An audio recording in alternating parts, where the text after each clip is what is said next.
ആരാധകരുള്ള താരമാണ് നയൻതാര.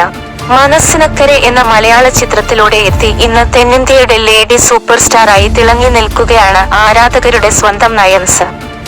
ഇപ്പോൾ സിനിമാ രംഗത്തും ബിസിനസ് രംഗത്തും മുന്നേറുകയാണ് നയൻസ്. എന്നാൽ നിലവില് സിനിമയെക്കാളും കുടുംബത്തിനാണ് നടി ഇപ്പോൾ പ്രാധാന്യം കൂടുതൽ കൊടുക്കുന്നത്. അതേസമയം നേരത്തെ നടൻ അല്ലു അർജുനെ അപമാനിച്ചു എന്ന തരത്തില് വാർത്തകൾ വന്നിരുന്നു.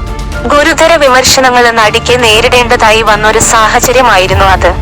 അതേസമയം 2024 ഇന്ത്യൻ സിനിമ ഏറ്റവും കൂടുതൽ കാത്തിരിക്കുന്ന പുഷ്പ 2 എന്ന ചിത്രത്തിന്റെ തിരക്കിലാണ് അല്ലു അർജുന്.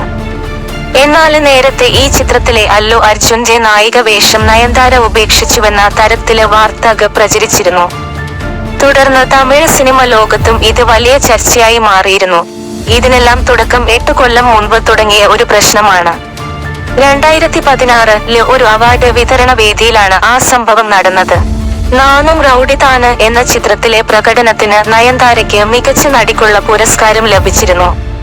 തുടർന്ന് അവാർഡ് നൽകാന് വേണ്ടി സൂപ്പർ താരം അല്ലു അർജുനെ ക്ഷണിച്ചു. എന്നാൽ വേദിയിലെത്തിയ നയൻതാര അല്ലുവിന്റെ കയ്യിൽ നിന്നും അവാർഡ് വാങ്ങാതെ ഈ അവാർഡ് ചിത്രത്തിന്റെ സംവിധായകനായ വിഘ്നേഷ് ശിവനിൽ നിന്നും വാങ്ങാനാണ് തനിക്ക് ആഗ്രഹം എന്ന് അറിയിച്ചു. പിന്നാലെ വിഘ്നേഷ് ശിവന് വേദിയിലേക്ക് എത്തുകയും നയൻതാരയ്ക്ക് അവാർഡ് നൽകുകയും ചെയ്തു. എന്നാൽ ഈയൊരു സംഭവം അല്ലുവിനെ അപമാനിക്കുന്ന പ്രവൃത്തിയായി. ഇത് മറ്റെല്ലാവർക്കും തോന്നിയിരുന്നു വേദിയിൽ അവാർഡ് തരാനെത്തിയ നടനെ മോശക്കാരനാക്കിയ പ്രവൃത്തിയായി പോയെന്നാണ് ആരാധകര് പറഞ്ഞത്. ഇതിന്റെ വീഡിയോ ഇന്നും വൈറലാകാറുണ്ട്. നയൻതാര ഒട്ടും ബഹുമാനമില്ലാത്ത കാര്യമാണ് ചെയ്തതെന്നും ഇത്ര അഹങ്കാരം പാടില്ലെന്നും പറയുന്നവർ നിരവധിയാണ്. അന്നേ പ്രണയത്തിലായിരുന്ന നയൻതാര 2022 വിഘ്നേഷ് ശിവനെ വിവാഹം കഴിക്കുന്നത്. എന്നാൽ ഈ സംഭവവുമായി ബന്ധപ്പെട്ടുള്ള പിണക്കം നയൻതാര അല്ലു അർജുന ബന്ധത്തിലുണ്ടെന്നാണ് തെന്നിന്ത്യൻ സിനിമ ലോകത്തെ സംസാരം. ഈ സംഭവത്തോടെ നയൻതാരയും അല്ലു അർജുനും ഇപ്പോഴും പിണക്കത്തിലാണെന്നാണ് വിവരം.